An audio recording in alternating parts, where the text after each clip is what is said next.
Hey everyone.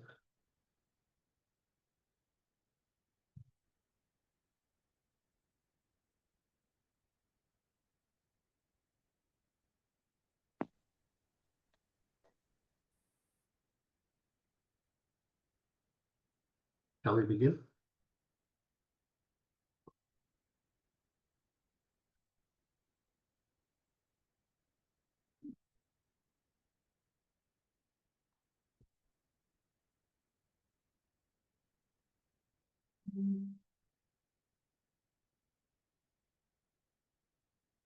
Oh,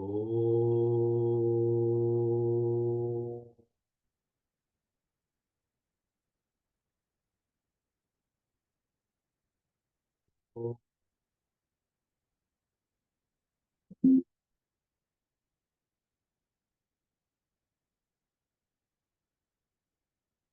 oh.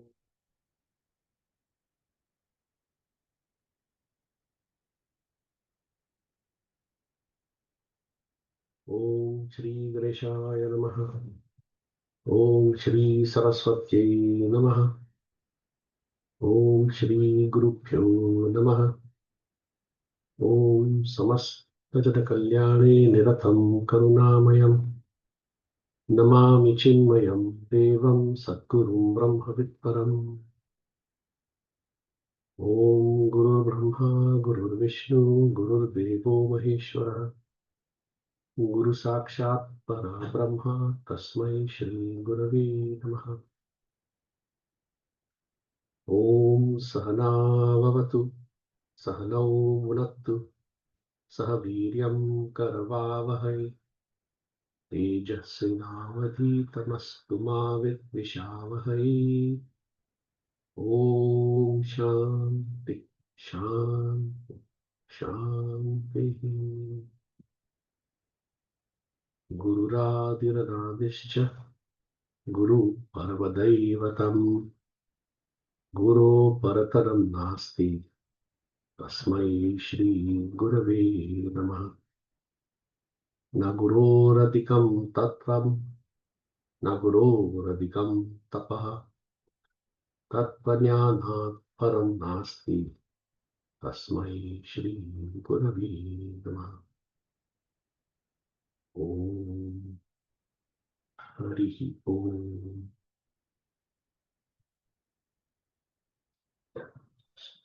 Hari Madhavan. So we are now on mantra number 8. We began with Om Brahmanam Vidadati Purvam. So I manifested as Brahma, gave him the Vedas. The student, the wise person who has examined life in its entirety, Parikshalokan Karmachitan Brahmana, from the Mundaka Upanishad, after examining life in its totality, realizes the finitude of all his pursuits through finite actions and wants something more permanent and eternal. Tasmai Savidvan Upasannaya Samyak. Then he goes to a guru with due respect and humility, serves him, and the guru therefore must teach him nothing. And the guru, who is a Shrotriya Brahmanishta, must teach him nothing but Brahma Vidya. Taittiriya Upanishad, what is Brahma Vidya? Satyam Jnanam Anantam Brahma. Indicative definitions were given. Then the question of what is this Atma? And then it described as Divyoham Yamurta Purushaha Sabahya Dhantara Ajahi. It's not my gross body, causal body, subtle body, what I think I am. And that's also from the Mundaka Upanishad. So the Atma was defined as effectively the same indicative definitions that Brahman was. And then what's the oneness was indicated in the last verse, which is Yat Param Brahma Purusha, Sukshma Sukshmataram Nityam, and Tat Tvameva Tat. That is what you are, and you are that. That you are, and you are that, both sides. So when this identity is then established, then the question becomes, what is the jnana phala? What is the karma, the phala of that realization? And that brings us to mantra number 8. Yes, that's mantra number 8, which we will begin today. And this mantra number 8 is from the Ishavasya Upanishad. Many of the Upanishads are named after the very first letter of the letter of the mantra, after the first letter of the first mantra of the Upanishad. Like Kena Upanishad would be Kene Shitam Patati Preshitam Manaha is Kena Upanishad. Ishavasyam Sarvavidam Sarvam becomes Ishavasya Upanishad. So Ishavasya Upanishad, Vas means to clothe. Isha, to clothe the entire universe with the vision of Isha, of the Lord, is the theme of Ishavasya Upanishad. And what is this vision of the man of realization who has now tat tvameva tvameva tat? He has got the instruction that you are, and he has realized that is me, the very subject. Aham Brahmasmi becomes his Anubhava Vakya, his experiential, his experience of that. Verse number 8. Sarvani bhutani atmani eva anupashyati sarvabhuteshu cha atmanam tato na vijugupsate. So, yastu, yaha means anyone, whomever this person may be, indeed. Who is this person? First of all, he's developed sadhana, chatushraya sampanna, which is the fourfold qualifications. He has examined life. He has gone to the Guru. Guru has given him the Upadesh Vakya. He has done the sadhana and has realized. Such a person who's now realized this truth, yaha. So it doesn't say he has to be one specific person, but one of sannyas characteristic, one who has given up everything. Yaha tu sarvani bhutani. Sarvani bhutani means all things and beings. All things and beings which are constituted of these pancha mahabhutas, which is earth, fire, water, fire, space and air. Anything which is constituted of these pancha mahabhutas is known as sarva bhutani. So it is not just sentient, but even insentient things, because even insentient things have the existence principle. So all, yes, sarvani bhutani, all this entire universe, atmani eva anupashyati, 4 words used there. Atmani, in his own self, eva, alone, anu, we'll talk about anu, pashyati, sees. So now he sees the entire world of names and forms in his own self. Now, we've heard this over the years. What does that even mean? Now, anu means after, normally. Anubhati sarvam. After his life, then everything gets lit. Anu, it means after. Anu also means continuous. After what? After he has gone to the Guru, after he's got the Upadesh, after he's realized the truth, after, then what happens? Anu pashyati, then he sees. Anu also means after he has seen, it is a continuous experience and does not go away. You cannot unsee what you've seen. So we always say, well, if I see the truth, can I then go back into the world? Once you've seen the truth, you've seen the truth. There's no going back. Once I've seen the rope, never again will I mistake it to be a snake. Atmani, in the self, eva, alone, anu. After the instructions of the Guru, continuously, pashyati. Pashyati means to see. Now we've just said this Atman is not an object, it is the subject. It's not something which you can objectify. So when it says pashyati, how can you see the Atman?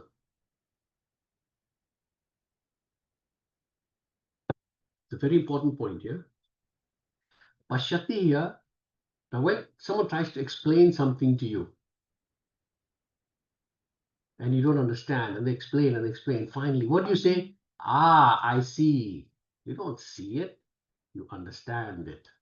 So pashyati, I see, means it is a change in vision.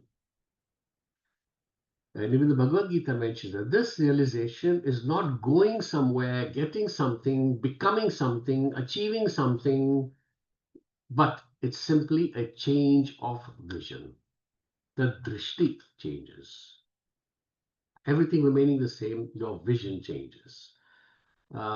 Even the Guru Stotram says, Ajnana Timirandasya, removing the cataract of my eye to improve, to just so that I get a new vision, because I'm now seeing the world through this so-called cataract. So it's a change of vision. So Anupashyati, he then sees the whole world of names and forms in his own self. Now, yes, hold on to that thought. Sarva, and then it says Sarva Bhuteshu Cha Atmanam. And he sees his own self in all things and beings. Both has to be complete. To see the self in all beings, to see all things in the self is one thing. To see the self in all things is a different method. That's when the relationship is complete. Tvam eva tat.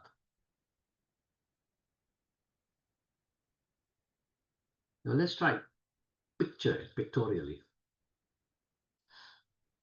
So, because that's all we can do, we can only objectify things. So I'm seeing the whole world in me. Okay. So everybody is a little piece with an Atman in it. And then I see all that in me. So the analogy is I'm a bucket. Each person, imagine, is a little ball, small ball, big ball, fat ball, thin ball, different shaped balls. And each has got an Atman. And I'm the big vessel, and all these balls are in me. That's one way of looking at it. Then it says, Sarva Bhuteshu Cha Atmanam, and I am the self in all. So I, the bucket, am then in every ball. It doesn't jive. It doesn't, you can't picture it. How can the bucket be in the ball? Balls are in the bucket, I understand. How can the bucket be in each ball? Those who subscribe to I'm a bucket and all the balls are in me are known as Dvaita Bhava. The part and the whole. I'm separate, I'm small, this is big. So last week, remember, I said the ocean example and wave two is not perfect because it gives us the idea that I'm the wave, I'm still apart from the ocean, I'm apart, the ocean is large, I'm small, ocean is big. All these notions are still there. Yet when we say Sarva Bhuteshu Cha Atmanam, the ocean wave example again becomes the best one. If we're trying to objectify the unobjectifiable. Because what it's saying here is all waves, I see all waves in me. Sarvani Bhutani Atmani Eva Anupashyati. And I see myself in all things and beings, which means Sarva Bhuteshu Cha Atmanam. I am the self in all names and forms. Now it becomes complete. I see all the waves in me, the ocean, and I, the ocean, am in all the waves.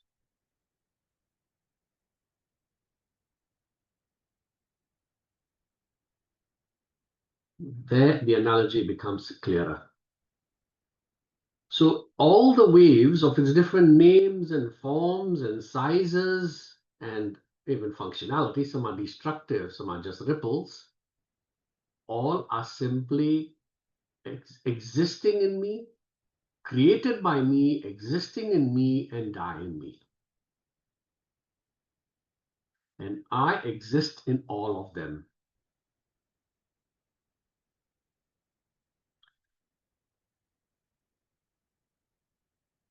to take it further, which we will be doing later, if the waves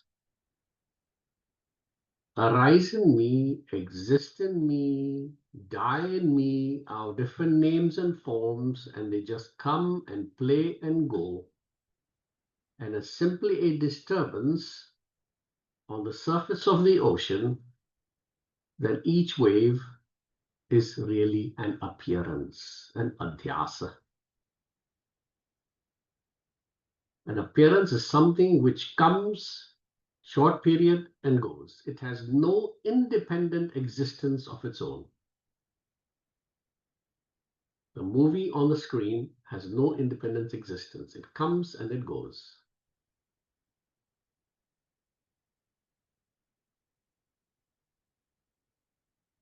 So,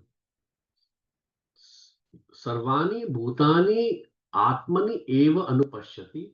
He sees all the waves in him, and he is the self.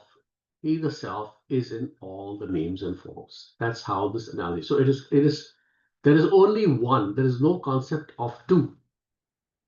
That's the beauty of this vision of a man of realization. This is the phala of Brahma Vidya when it is complete.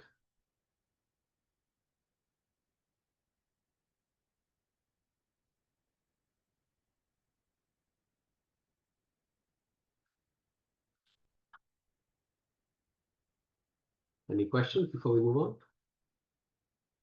I've covered a lot of material.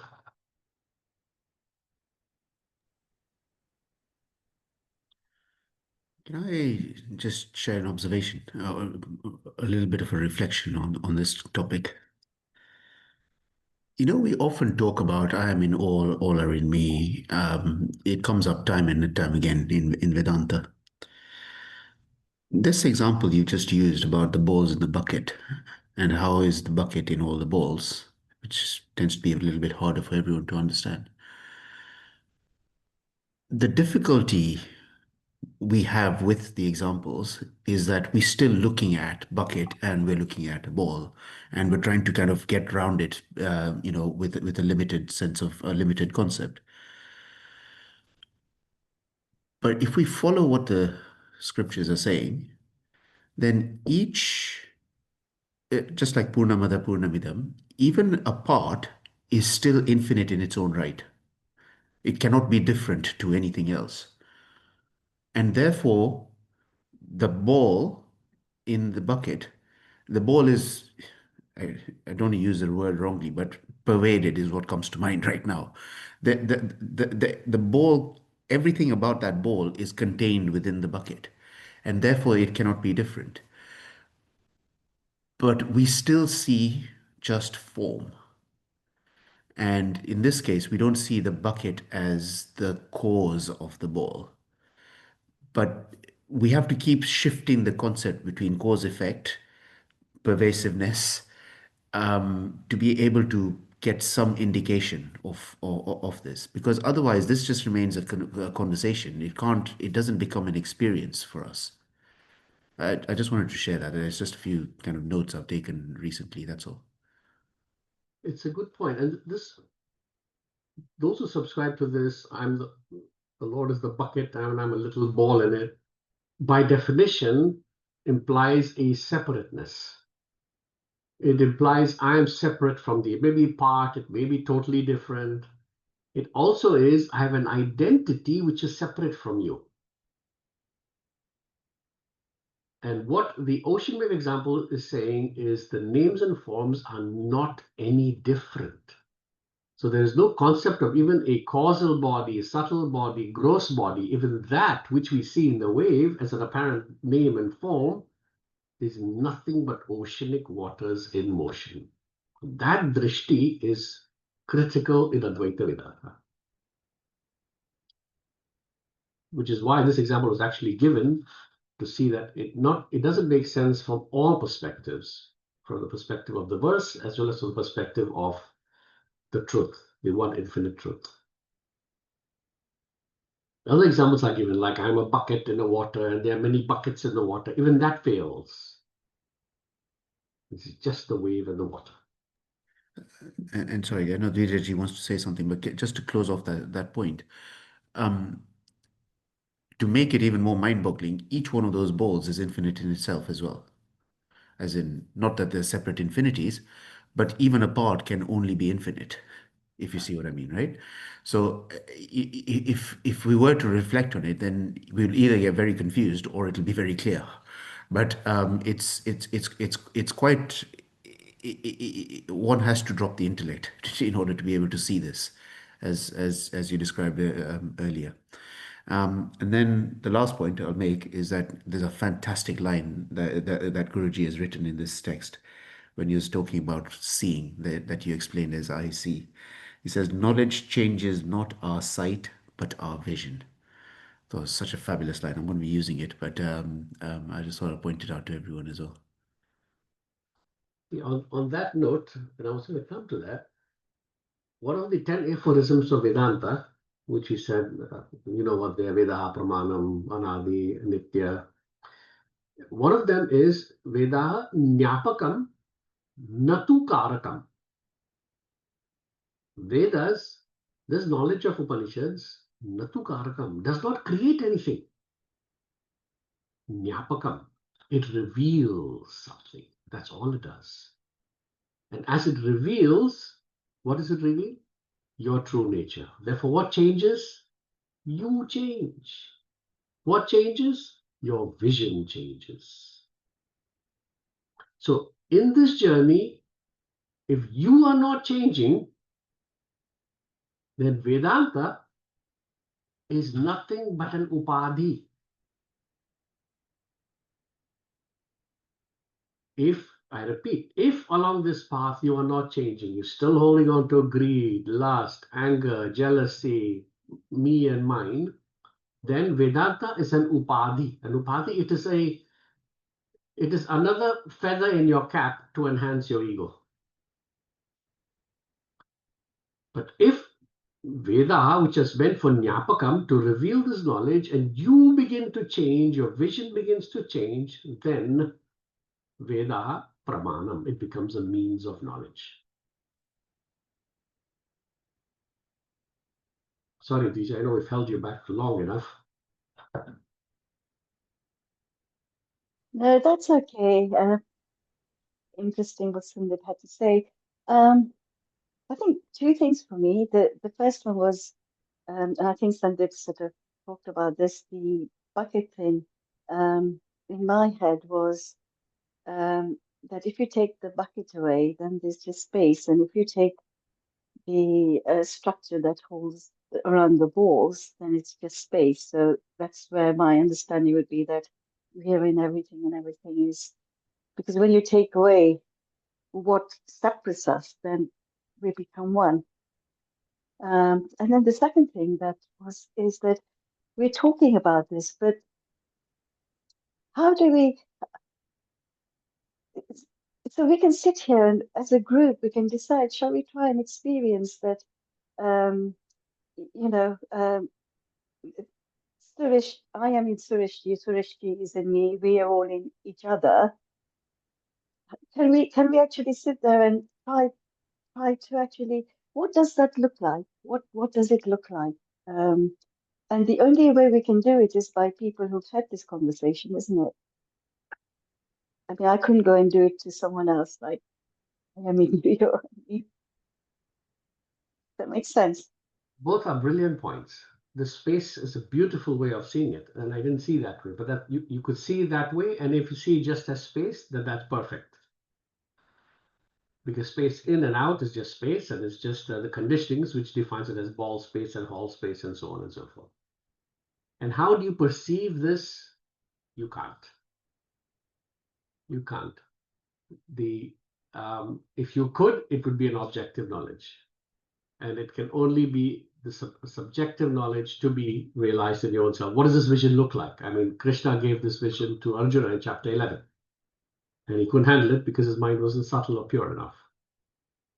So it is the only thing I can say is in and through, as you change, does your vision expand?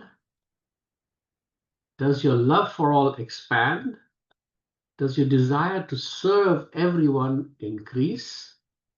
And most importantly, are you deriving a purity, and as a result of which a certain amount of peace and fulfillment within? If that is happening, then this expansion is happening within our own personality. So we do get glimpses of that.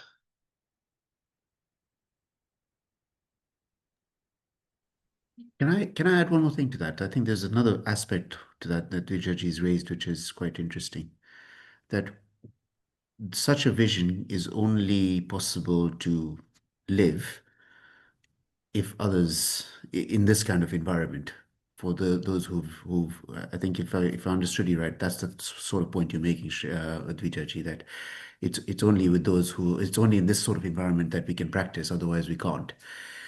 And I think that would not be correct, because otherwise realized masters would not be able to live with the likes of me in the same world. They wouldn't be able to interact.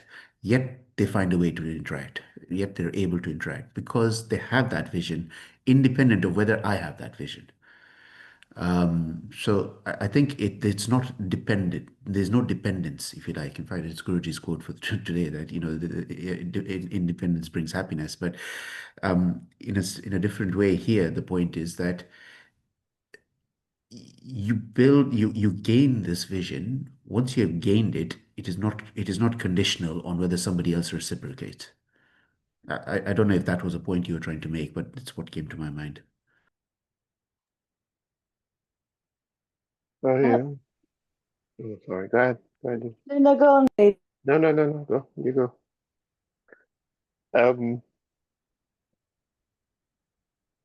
When you started, Suresh, it is the phrase that came to mind was a paradigm shift. So you're shifting your vision from one to another.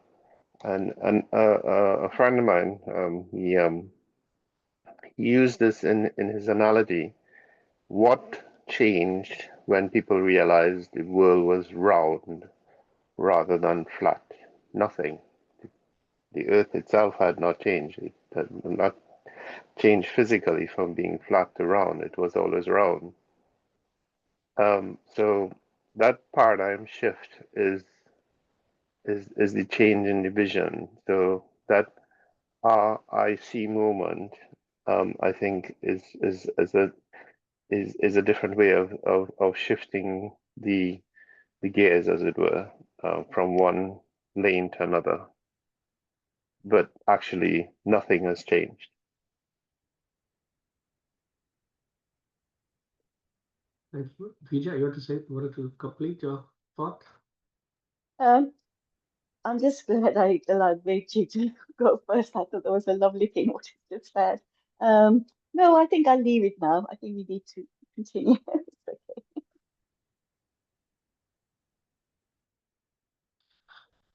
We have the last line to complete.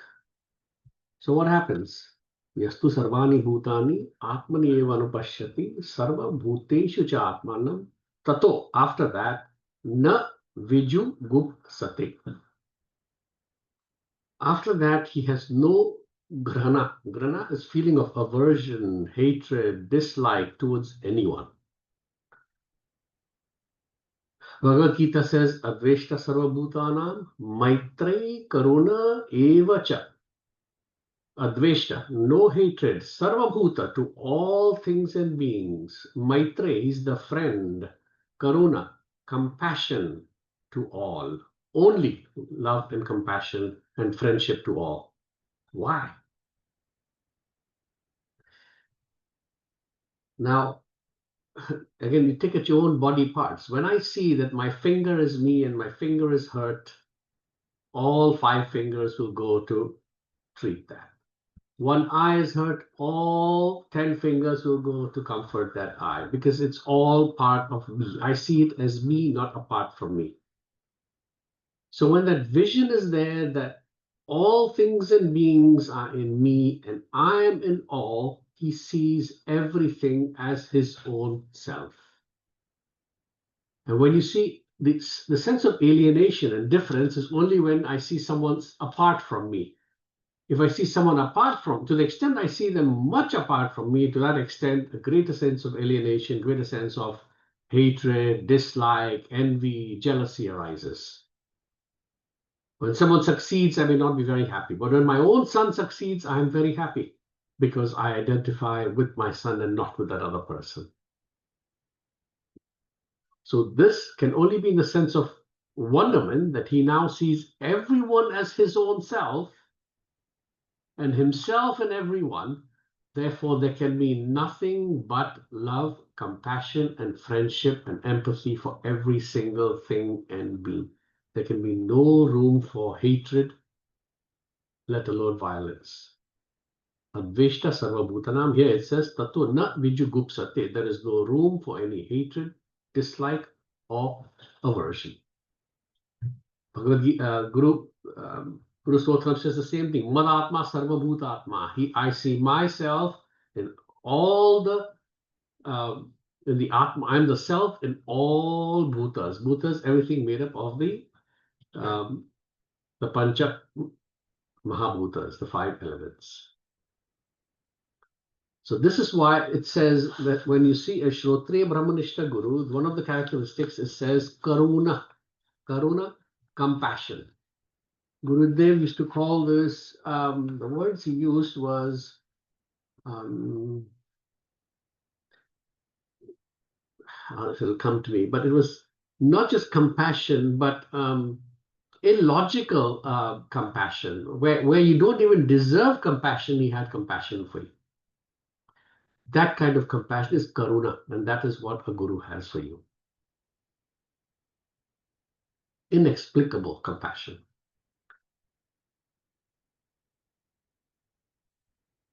So this is the phala of this jnana. This is the result of this knowledge. The anubhava, the aham brahmasmi, the not tatvameva, but the tvameva tat. When the aham brahmasmi happens, the anubhava happens. The man of wisdom, man of realization, the drishti, the vision, the world remaining the same, the vision changes. And that change of vision is what is known as that's why it's called realization. You realize what you already were, have been, and will be.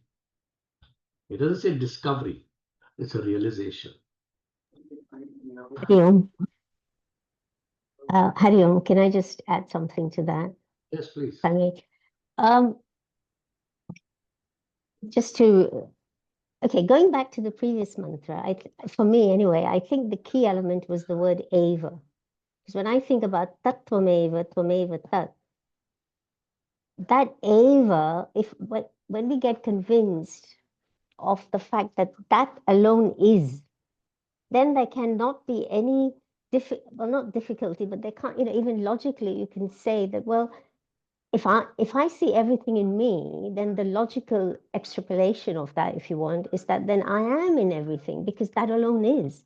So that I am Atma Brahman, when we say, if I can truly be convinced that this Atman is that Brahman, and that's the key point when we're intellectualizing, when we're sitting in our seat of meditation, and as you said, when we have to identify with that Brahman, and I have to begin to really feel that, and not just understand, but see that play of consciousness everywhere. Actually, all of this is nothing but that same water appearing in different forms, right?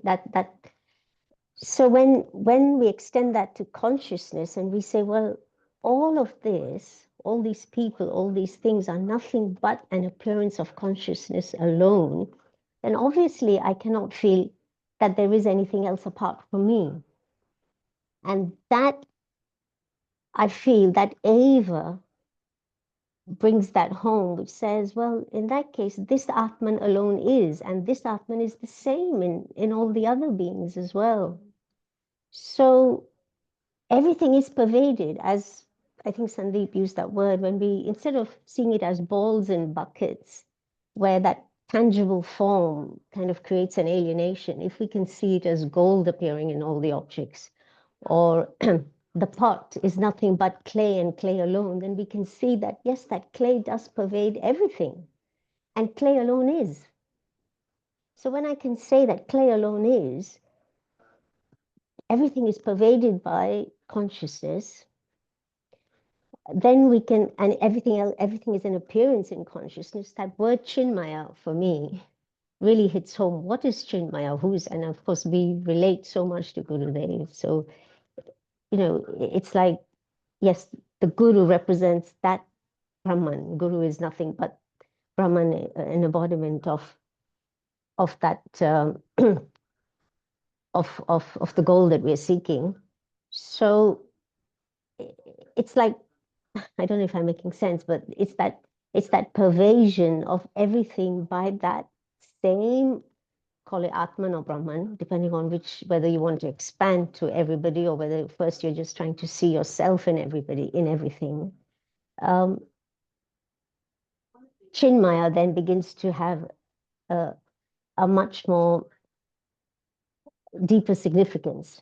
And then from Chinmaya, I think there's another, you have to go a little bit further, because Chinmaya is saying everything is pervaded by consciousness. That's why, you know, Gurudev used to say that if at all I exist only in your imagination. It's like it is this consciousness in me that has created this world of names and forms. Everything is actually just an appearance in consciousness. So it's pervaded by consciousness. And then the next step to go further is to say it is not just Chinmaya, but it is Chinmatra. Consciousness alone is. I'll just leave it there. There's good points. I think the the key takeaway is we still think Brahman is me. I understand. Why? Because there's an Atman in me, which is enliving my consciousness, and when I die, the Atman leaves me and the body is dead. That's generally the thought. So we can accept Brahman is the substratum of the world, Atman is the illuminator in me. The Tvameva Tat is saying this Atman, this tiny little beacon of light in me, which is enlivening me, is that substratum of the world. And that drishti is a mind-blowing vision.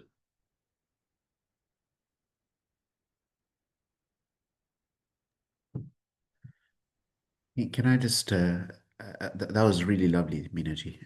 Thank you for that. And I certainly empathize, because when we come to clay, when we come to gold, you know, we find it easy. And then to think, okay, there's Sat Chit Ananda that makes up this entire world. It's the same thing. There's just that, you know, I'm seeing it as an ornament, or I'm seeing it as this world. The mind automatically goes to, okay, so what is this substance called as Sat? What, and again, we're imposing the same limited thinking onto it, and therefore it's this habit of, I guess each one of these shlokas is giving us a different way of trying to break that habit of seeing it as something tangible, as seeing it as something that you can fit within the box of your intellect. I think you articulated that very well. Thank you.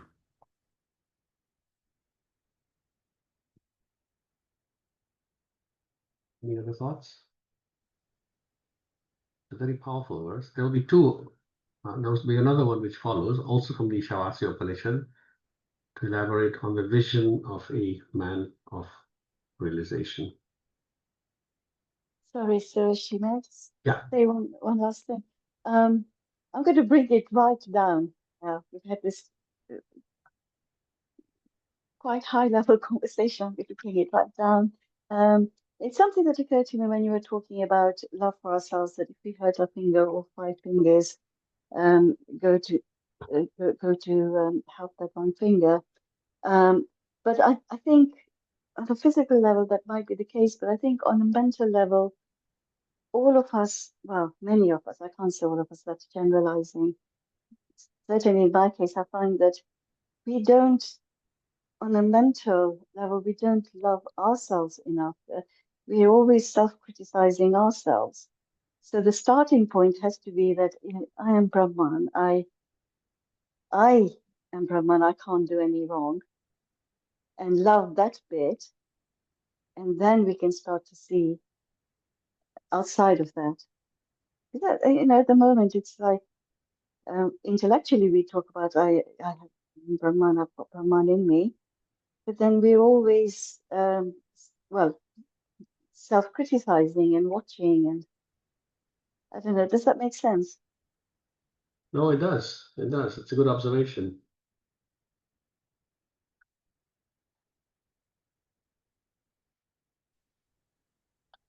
Hello, Yes, Lunari? hello. Sorry, Sureshji, I'm somehow unable to raise my hand here, so I just had to. Your video is off, that's why. Oh, I see. Okay, sorry about that. It's my first class with you, so I didn't want to straight away ask questions, but I have been following Vedanta for a couple of years, and I Please. just wanted to say that I'm loving the way you're explaining every shlok word by word, and the very good discussion that we're having here. I really like the analogy of the wave and the ocean, and both ways, like you said, I am in that and that's in me. So that is very, very clear.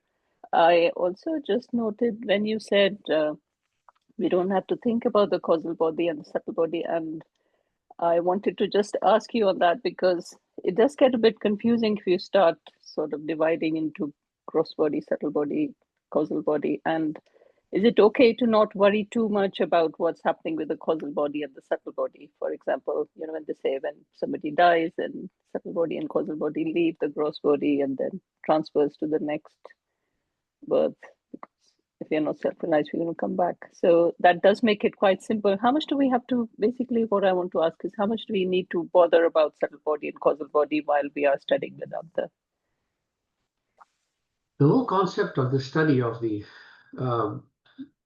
and this is why I think it was in the Mundaka Upanishad where it tries to explain what the Atma is that we can only understand from our perspective. And right now, I think all I can understand is I have this gross body, I've got a mind which is subtle body. When I go to sleep, there are some avyakta causal bodies which is causing my subtle and gross body to behave in the way it does. So it tries to take us from where we are and what we think we are to what we actually are, and what we are not. And therefore it negates the gross body because it's constantly changing, as we can see. It negates the subtle body because that again is transient. It negates the causal body because causal body also changes, it comes and goes. So it's trying to tell us that this Atma, which is what you really are, is the only thing which pervades all the three bodies and is the witness to all three bodies. And therefore, the gross, subtle, and causal are used in the context of us we cannot assert we are the Atma, we can only negate what we are not. And in negating what we are not, we therefore begin to assert that we are this indestructible Atma, which is equated to Satyam Jnanam Anantam Brahma as Brahma Vidya says, as the overall Brahman. So it's not we shouldn't worry about it because it's the only temple we have in order to negate what we are not, so we may assert what we are. Yeah, that makes sense. Yeah, and that is the only instrument we have to understand anyway, our mind, our thoughts, to understand not that. Right. And health is really the only wealth we really have, because Yes. only if we have health, then we can gather the wealth of knowledge to transcend Absolutely. the gross body. Thank you, Jim. Thank you.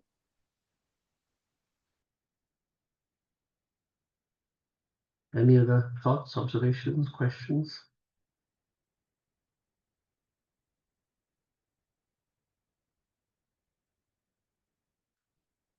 Okay, if not, shall we chant the 5 verses of the Bhagavad Gita?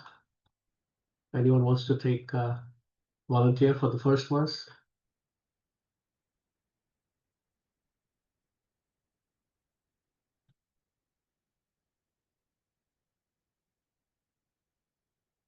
Second verse?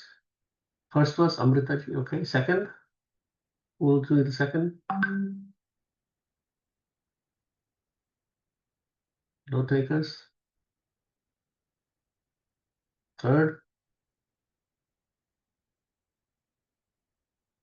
fourth, fifth. Sorry, Smita, did you put your hand up?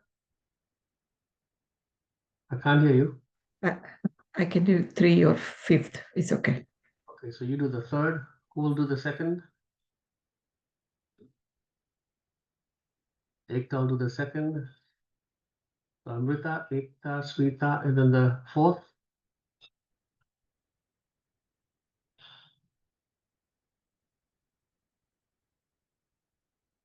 Fourth, fifth, blank. Okay. Dvija will do the fourth. Fifth, okay. Who will do the fourth? Ekta again. Okay. Let's start. Amrita, proceed. Okay, yeah. Uddharetatmanatmanam natmanam avasadayet atmaiva hyatmano bandhuhu atmaiva ripuratmanaha. Second. कर्मण्येवाधिकारस्ते मा फलेषु कदाचन मा कर्मफलहेतुर्भुः मा ते सङ्गोऽस्त्वकर्मणि Yat karoshi yadashnasi, yat juhoshi dadasi yat pasyasi konteya, tat kurushau madarpanam. Fourth. अनन्यश्चिन्तयन्तो मां ये जना पर्युपासते तेषां नित्यवियुक्तानां योगक्षेमं वहाम्यहम्. Nice.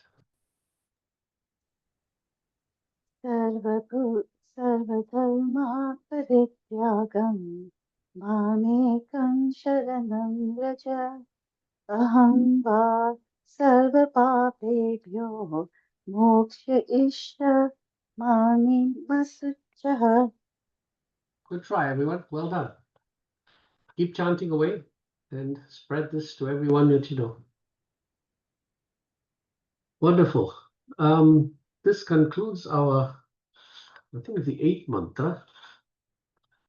You can see how it's beautifully strung by Guruji, all the different mantras from the different Upanishads. We will continue with Ishavasya Upanishad next again, but we will now take a break.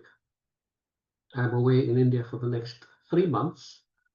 So most likely we will begin sometime in January. I will write to you and hopefully we can agree a date when we can begin with mantra number 8. But you have enough to chew on, reflect. My advice is please memorize the first 7 mantras, first 8 mantras, including the Shanti part. And as you memorize it, each word will begin to mean something as you chant it. And the contemplation, reflection will become deeper and deeper. But thank you all, and we'll do the Shanti part now. Om Purnamada Purnamidam Purnaat Purnamudachyate Purnasya Purnamadaya Purnameva Vashishyate. Om Shanti Shanti Shanti. Harihi Om Shri Gurubhyo Namaha. Harihi Om. Om Shri Chinmaya Satgurave Namaha. Thank you all. We'll see you in January. Happy holidays. Hari Om. Hari Om. Thank you very much. Hari Om. Thank you, Sureshji. Thank you so much. Hari Om.